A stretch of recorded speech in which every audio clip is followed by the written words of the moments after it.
Hi everyone, today it's another great day because this time ay 8 months na si Demeter and finally ay nagpakita ulit siya ng signs of estrus or paglalandi. Kaya for today's video mga kakoral ay magkakandak ako ng artificial insemination kay Demeter. Ang una ko nga palang ginawa mga kakoral ay nag-purchase ako ng semen or semilla from our reliable source. And after kong natanggap or i-claim itong ating semen mga kakoral ay dumiretso na agad ako dito sa aking Coral, your guide to animal production, hog farm. By the way mga kakoral, nanggaling pa pala ako niyan sa school kasi may pasok ako. At inabangan ko ang pinagpadalahan ng ating semen. So medyo may katagalan na dumating itong ating pinadalahan ng ating pinagbilhan ng ating semen. So pagkarating ko nga pala dito mga kakoral sa aking piggery ay nagsuot muna ako syempre ng ating personal protective equipment, yung aking jacket, yung aking uniform, yung ating bota, at ang isa sa pinakamahalaga mga kakoral ay itong ating disposable gloves kasi majority ng part ng ating katawan ang kikilos ay ang ating kamay sa pagbibigay ng serbisyo sa ating alagang hayop. Bakit mahalaga na magsuot tayo ng personal protective equipment mga kakoral ay para maiwasan natin yung pag-transfer natin ng mga disease-causing agents or pathogens doon sa ating mga alagang hayop. Or hindi lang ang ating mga hayop ang magbibenepisyo mga kakoral, maging tayo din bilang tao para maiwasan din natin yung pag-transfer ng ating mga alagang hayop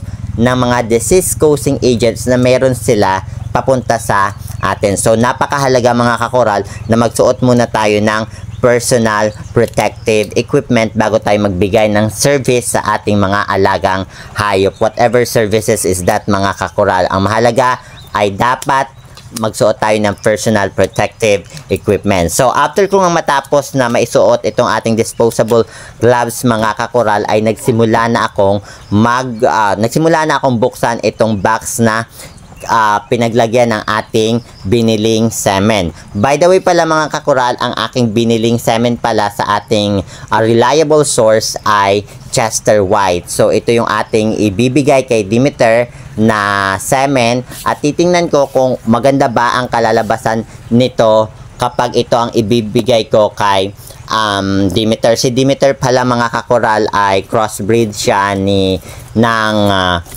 Duroc at saka Landrace. So this time titingnan ko naman kung maganda ba ang kalalabasan na i-breed natin si Demeter with Chester White. So ayan mga kakoral, medyo bukas na yung ating tawag dito box na kinalalagyan ng ating semen. Pero may kahirapan talaga buksan mga kakoral dahil wala ako dalang gunting at the same time ay sobrang silyado talaga ang lagay ng scotch tape ng ating pinagbilhan ng ating similya.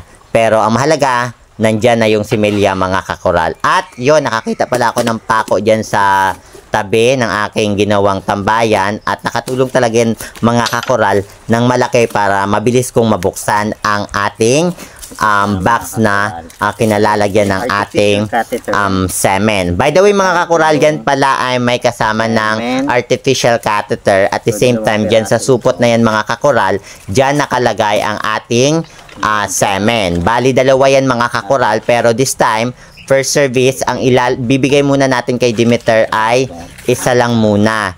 At yung isa naman mga kakoral ay itatabi muna natin para ulitin natin ang pagbibigay ng service kay Demeter after 10 hours or kinabukasan.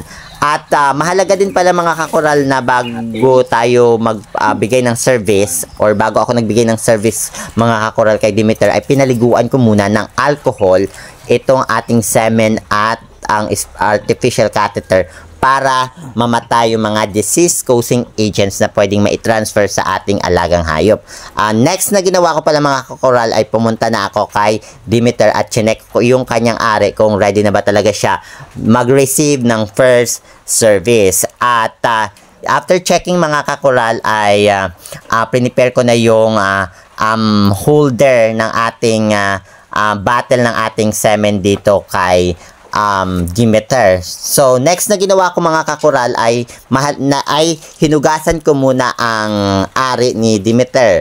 Mahalaga din na hugasan muna siya mga kakural para maiwasan natin or mawala hindi man 100% yung mga germs or disease causing agents na pwedeng pumasok sa ari ni Demeter na mag-cause ng tinatawag natin na infection. So, yon binuksan ko na yung artificial catheter natin mga kakural at pinaliguan ko muna siya ng alcohol para mawala talaga yung mga germs or mga disease causing agents. And after nyan mga kakural ay ipinasok ko na siya sa ari ni Demeter. At after kong maipasok yan mga kakural sa ari ni Demeter ang ating artificial catheter ay sinunod ko naman ang paglalagay ng semen. At nilagyan ko muna pala mga kakural ang ilong o nakain niya na nga ni Demeter ng konting patak ng semen para makatulong sa pag-arouse pa. Diba? Nakakaamoy siya ng barako. So yan, binuksan ko na mga kakural itong ating artificial catheter at maingat na inilagay itong ating botelya ng similya. At after nyan mga kakural ay lumabas muna ako and we have to wait for a couple of minutes para i-ano natin matapos yung first service. At kinaumagahan mga kakural, yan, medyo antok pa talaga ako dyan, ay sinunod ko nang ibigay itong pangalawang botelya ng similya. So, same thing lang din yung ginawa ko mga kakural sa ginawa ko last time.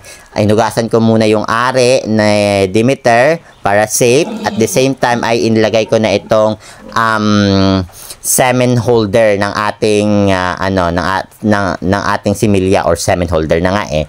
So para hindi din tayo mahirapan para makatulong na hindi na tayo maghawak ng similya. And after na mailagay itong holder mga kakural ay inilagay ko na din itong or ipinasok ko na ulit ang artificial catheter sa ari ni Demeter. So mahalaga na mailagay natin ng maayos itong artificial catheter sa ating alagang hayop. And afterwards mga kakural ay inilagay ko na ulit itong ating semen dito sa ating artificial catheter para mag-proceed na sa second service ng paglalagay ng semen sa ating alagang baboy or kay Demeter. And after na mailagay, syempre kailangan uli natin maghintay na maubos na ma-absorb ni Demeter itong ating semen na inilagay sa ating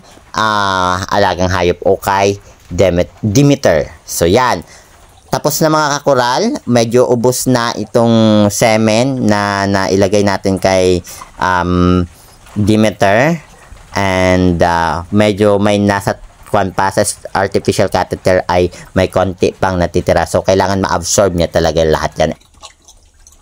And that's it mga kakural. I hope nag-enjoy ka sa panunood ng aking video.